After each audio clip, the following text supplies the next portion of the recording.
भगवान ने हमको ये हाथ दिए हैं, वो इसलिए दिए हैं कि ताकि हम भगवान का बताया गया काम कर सकें। मित्र, आपको सत्य बता दूं कि अगर हम अपने इन हाथों से, अपने दिमाग से समझ करके भगवान का काम करेंगे तो भगवान के सामने ऐसे बार बार हाथ जोड़ने की ज़रूरत नहीं पड़ेगी, क्योंकि भगवान ने इंसान को इस धरती पर सबसे बाद में बनाया और इसलिए बनाया कि तू इस धरती रूपी बगिया का माली है। तुमको इस धरती रूपी बगिया को सुधारना है, ठीक बनाए रखना है, इसके साथ परस्परता में मिल कर के जीना है, इसको क्षति नहीं पहुंचाना है। इसके लिए जो अपने हाथों से कर्म कर सकते हो कर्म करो, तो भगवान खुश है, परमात्मा आपसे खुश है। हम आज इन हाथों से वह काम नहीं करते जिसके लिए मुझको परमात्मा ने धरती पर पैदा किया, बल्कि इन हाथों से गलत काम करते हैं और उसके बाद ये हाथ भगवान के सामने जोड़ते हैं और कहते हैं कि हे भगवान, मुझे कुछ दे दे। मित्र, मैं ये बता दूं आपको कि कर्म प्रधान विश्व करी राखा, जो जस करहि तो तस फल चाखा। भगवान से कभी मांगना नहीं पड़ता, भगवान निष्ठुर नहीं है। बस भगवान देखता है कि कौन मेरा काम कर रहा है। जो उसका काम करता है भगवान उसको खूब देता है, और इतना देता है कि आप जिसकी कल्पना नहीं कर सकते। मैं अपने जीवन का अनुभव बता रहा हूँ, इसलिए मैं सनातन की बात करता हूँ कि सनातन को जानो और सनातन का काम करो।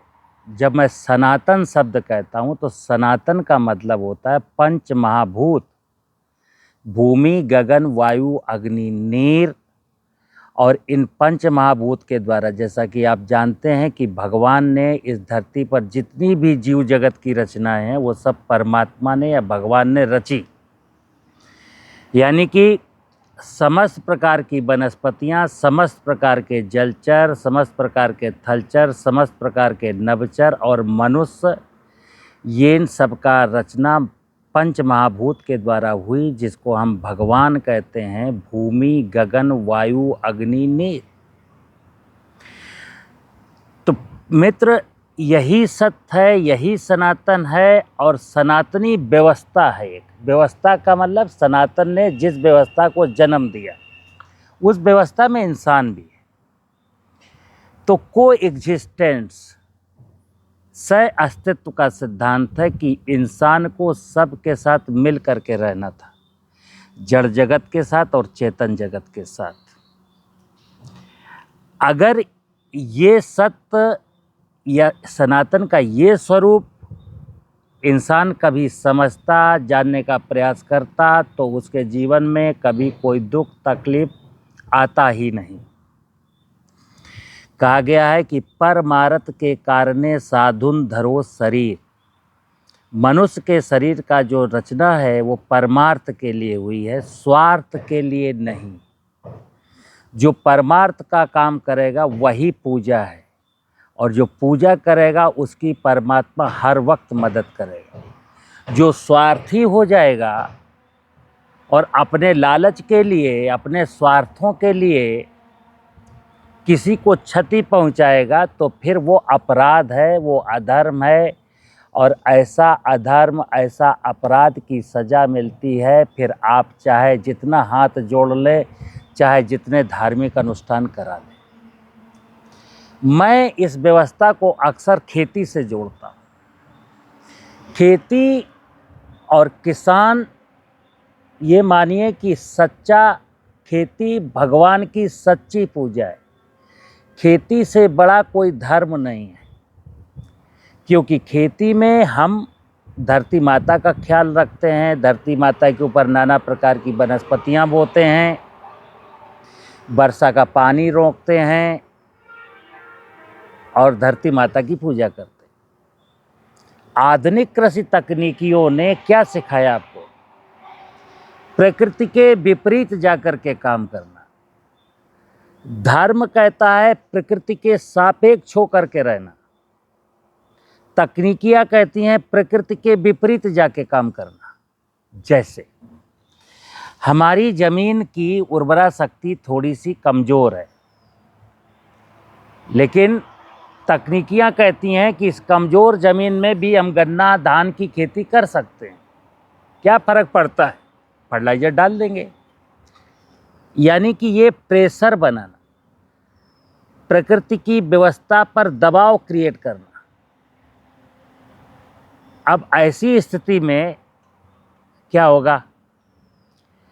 जब ज़मीन के, जल के, जलवायु के डिमांड के सापेक्ष होकर के काम नहीं करेंगे, कागज़ का नोट प्राप्त करने के लिए प्रकृति के विपरीत जाकर के फसलें उगाएंगे, तो फर्टिलाइज़र देने पड़ेंगे, फिर बीमारियां लगेंगी, फिर कीड़े लगेंगे, फिर मैं रासायनिक उर्वरक डालूँगा, पेस्टिसाइड डालूँगा। अब पेस्टिसाइड जो शब्द है, कीटनाशक यानी इंसेक्ट का नाश करने वाला, फफूंदनाशक यानी कि सूक्ष्म जीवों का नाश करने वाला, खरपतवार नाशक यानी कि वनस्पतियों का, उन वनस्पतियों का जो बहुत ज़रूरी है, जो धरती की सुरक्षा करती हैं, फसलों के साथ मिल करके उनको सपोर्ट करती, उनको नाश करना। तो सनातन ने जो रचनाएं रची थीं, तकनीकियां कहती हैं कि उन सबको मार दो। इस धरती पर केवल मनुष्य रहेगा और कोई नहीं रहेगा। तो हम घासों को मारते हैं, हम बीमारियों को मारते हैं, हम इंसेक्ट को मारते हैं। तो सनातन कहता है कि तुमको ये करने की ज़रूरत नहीं है। तुम प्रकृति की व्यवस्था के साथ कदम ताल मिला करके चलो, बकाया सारा काम प्रकृति खुद कर लेगी, यानी भगवान खुद कर लेगा। जैसे मैं जंगल का उदाहरण देता हूँ। जंगलों में ना तो कोई किसी वनस्पति को पानी देता है, ना उर्वरक देता है, ना जंगलों में किसी वनस्पति को कोई बीमारी लगती है, ना कोई कीड़ा लगता है। फिर आपके खेत में जब आप फसल बोते हो तो 4-5 जुताई करनी पड़ती हैं, फिर 5 बार पानी देना पड़ता है, फर्टिलाइज़र देने पड़ते हैं, खरपतवार मारने पड़ते हैं, बीमारियां मारनी पड़ती हैं, कीड़ा मारना पड़ता है। और ये करने में, किसान भाइयों ध्यान रखना, ये करने में आपकी गाड़ी कमाई का पैसा सब बाजार वाले ले जाते और आप कर्ज में डूब जाते, आप बीमार हो जाते, लोगों को बीमारियां परोसते। तो मैंने जो बोला, खेती से बड़ा कोई धार्मिक अनुष्ठान नहीं है, ध्यान रखना।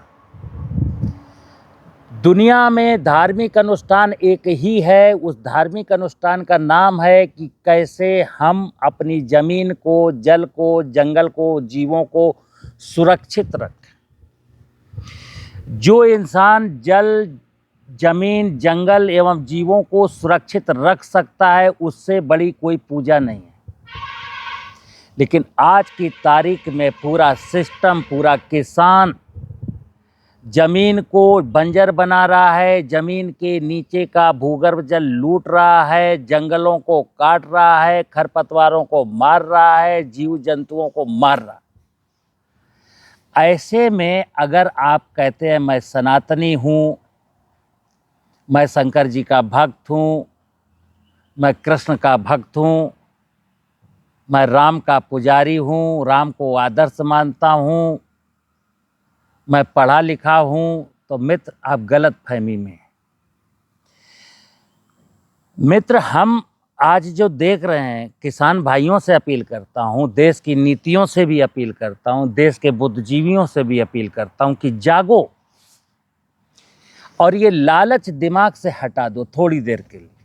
लालच को एक किनारे रख के जरा सत्य को सोचो कि हमारी ज़िंदगी किस पर टिकी है। तो हमारे जीवन की डोर धरती माँ की उर्वरा शक्ति पर टिकी है, जल पर टिकी है, जंगल पर टिकी है, जीवों पर टिकी है। यानी कि जिस व्यवस्था ने हमको जन्म दिया, जो व्यवस्था हमको पालती है, आज हम वैज्ञानिक हो करके, विशेषज्ञ हो करके, पढ़े लिखे हो करके उस व्यवस्था को नष्ट कर रहे हैं जो व्यवस्था हमको पालती है। इसीलिए क्या हो रहा है, हम खेती करते हैं अमृत स्वरूप भोजन प्राप्त करने के लिए। हम खेती करते हैं ताकि मेरे पेट की आग बुझे, मेरा तन मन दोनों स्वस्थ रहें। और आज जब आप बहुत ज़्यादा फर्टिलाइज़र डालते हैं, बहुत ज़्यादा पेस्टिसाइड डालते हैं, ज़मीन के ऊपर 4 टन का ट्रैक्टर चलाते हैं, जंगलों को काटते हैं,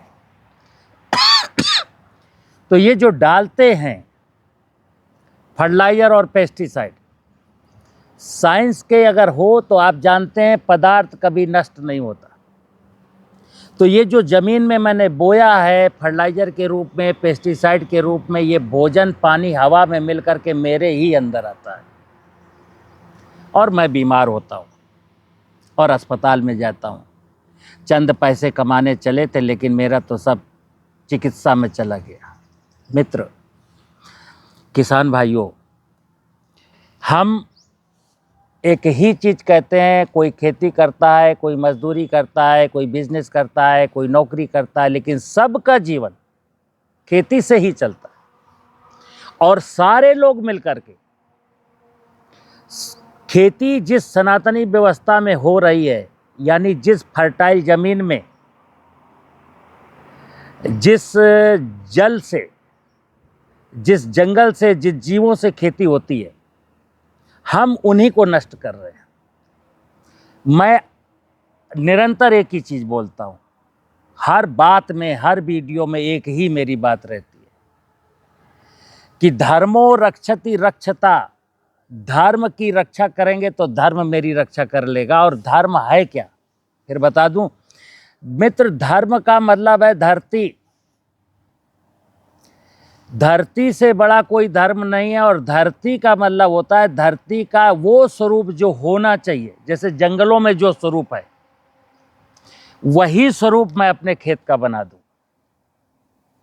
बारिश का पानी रोकूं, खेतों की मेड़ों पर पेड़ लगाऊं ताकि पक्षी रहें, खेतों के आसपास अगल बगल दाएं बाएं छोटा मोटा जलाशय जरूर हो ताकि उसमें जलचर रहें, और नाना प्रकार की फसलें बोएं, खरपतवारों को बिल्कुल मत मारें, क्योंकि जब नाना प्रकार की वनस्पतियां होंगी तो नाना प्रकार के जीव होंगे। इसी का नाम है बायोडाइवर्सिटी, जैव विविधता।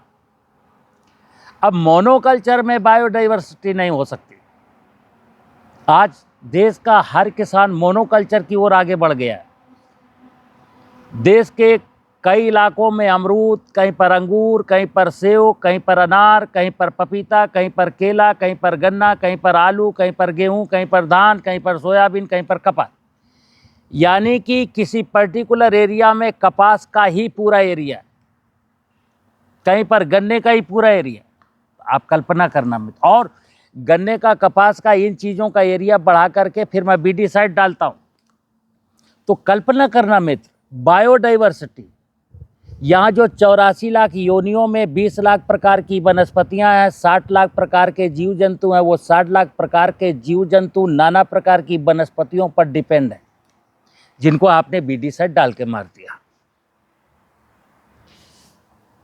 कई बार एक इंसेक्ट आपके टमाटर पर अटैक नहीं करना चाहता, उसका होस्ट कोई दूसरा था, लेकिन आपने उसको मार दिया तो मजबूरी में आपके टमाटर को डैमेज कर रहा है। जब मैं जंगल की बात करता हूँ तो जंगल में इंसेक्ट हैं, वो क्या करते हैं, उनका एक तो कौन सा इंसेक्ट किस फसल को खाएगा, एक वो व्यवस्था है। दूसरा, वो प्रकृति उनको कैसे कंट्रोल करेगी, वो व्यवस्था है।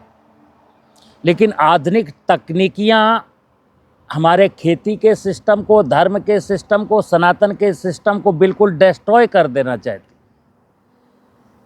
टेक्नोलॉजी का मतलब, देखिए, टेक्नोलॉजी जब हम भौतिक संसाधनों में हैं तो ठीक है, लेकिन भगवान के द्वारा बनाई गई व्यवस्था में मनुष्य कोई टेक्नोलॉजी नहीं लगा सकता। और मनुष्य जब परमात्मा के द्वारा बनाई गई व्यवस्था में अपनी तकनीकी लगाता है तो उस सिस्टम को डिस्ट्रॉय करता है। मैं कहता हूँ हेलीकॉप्टर में, मिसाइल में, मोबाइल में, एसी में जितनी टेक्नोलॉजी लगाओ, क्योंकि ये तुमने बनाया। लेकिन ज़मीन में, जल में, जंगल में, जानवरों में तुम्हारी टेक्नोलॉजी का कोई काम नहीं है। तुम पूरे सिस्टम को, सनातन को बर्बाद करके रख दोगे। तो मैं किसान भाइयों से अपील करता हूँ अक्सर, मित्र, सनातन शब्द बुरा नहीं है। अभी तो सनातन शब्द जैसे ही मुंह से निकलता है, धर्म शब्द जैसे ही मुंह से निकलता है, एक वर्ग, एक तबका इसका विरोधी और एक तबका इसका फॉलोवर है। वो भी फॉलोवर नहीं है सही से। जैसे आज जितने भी लोग सनातन की, धर्म की बात करते हैं, कुछ अपवादों को छोड़ करके ज़्यादातर धंधे के लिए बात करते हैं। सबको धंधा, कागज का नोट मिलना चाहिए। सत्य बोलने में भी कागज का नोट चाहिए उनको। मित्र, ध्यान रखना, हमारी सभी ज़रूरतें, और हमारी सभी ज़रूरतें जब मैं बात करता हूँ तो मेरी सबसे इम्पोर्टेंट ज़रूरत क्या है? हमारी सबसे पहली ज़रूरत है कि मुझको 21,000 बार श्वास लेने के लिए शुद्ध प्राणवायु मिले। लेकिन किसी भी बड़े बड़े महानगरों में शुद्ध प्राणवायु नहीं बची। 21% ऑक्सीजन हवा में होनी चाहिए, लेकिन बड़े बड़े महानगरों में 21% क्या 17% केवल जो है ना, 17, 18, 19% ऑक्सीजन है।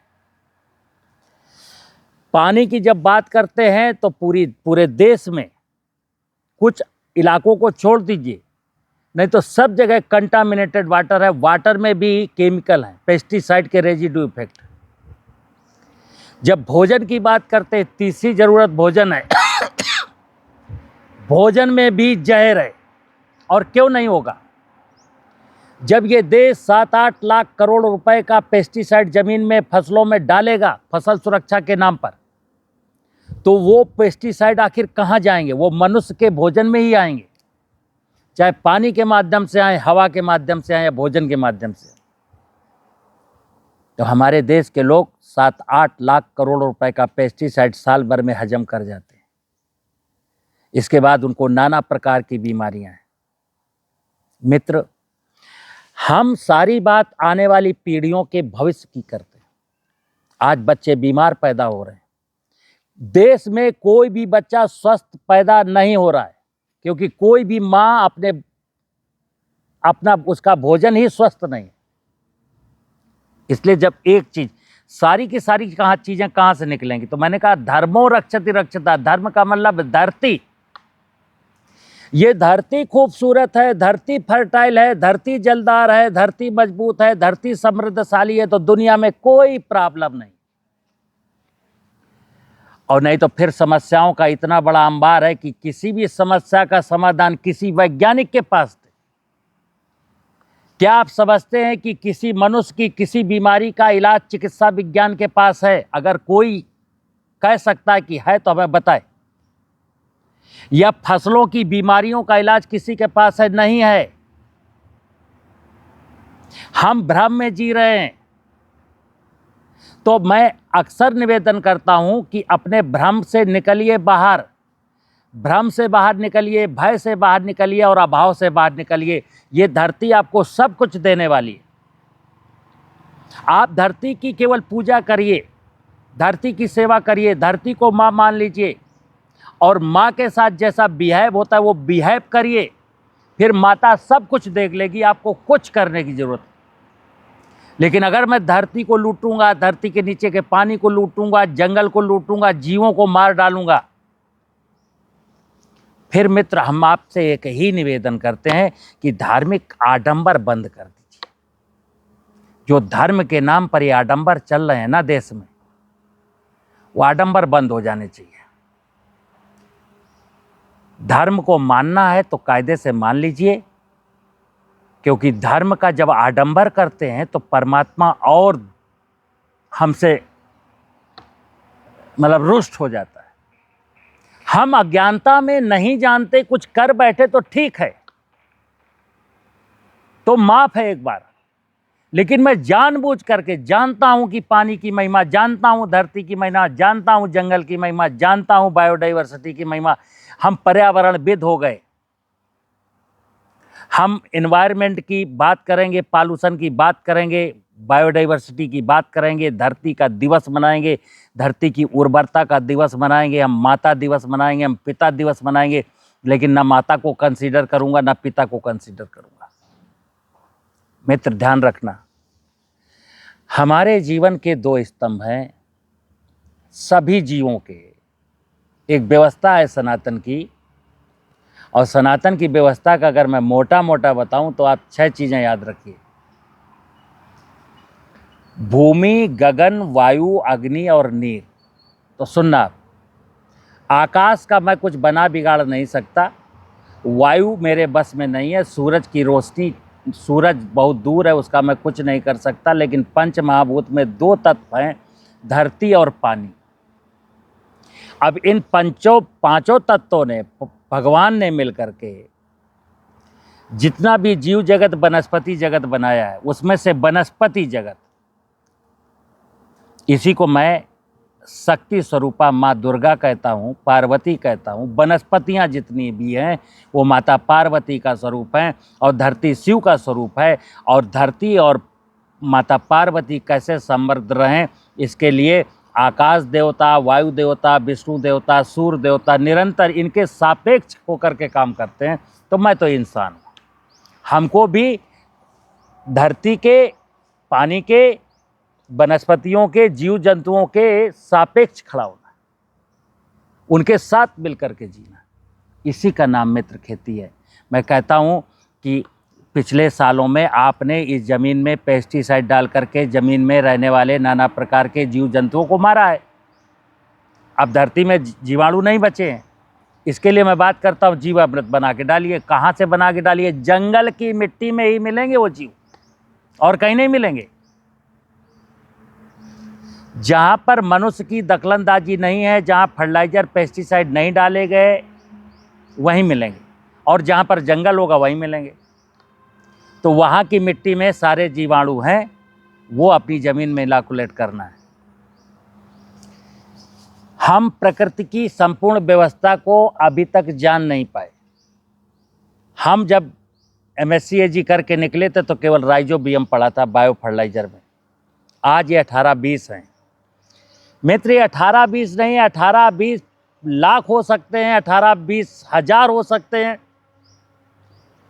तो जो हो सकते हैं वो जंगल में होंगे। आजकल की तारीख में जो पर्टिकुलर 1, 2, 3, 4, 5, 6 की बात होती है, वो विज्ञान बिल्कुल असत्य है, झूठ पर आधारित है। ना किसी का भला कर पाया, ना भला कर पाएगा।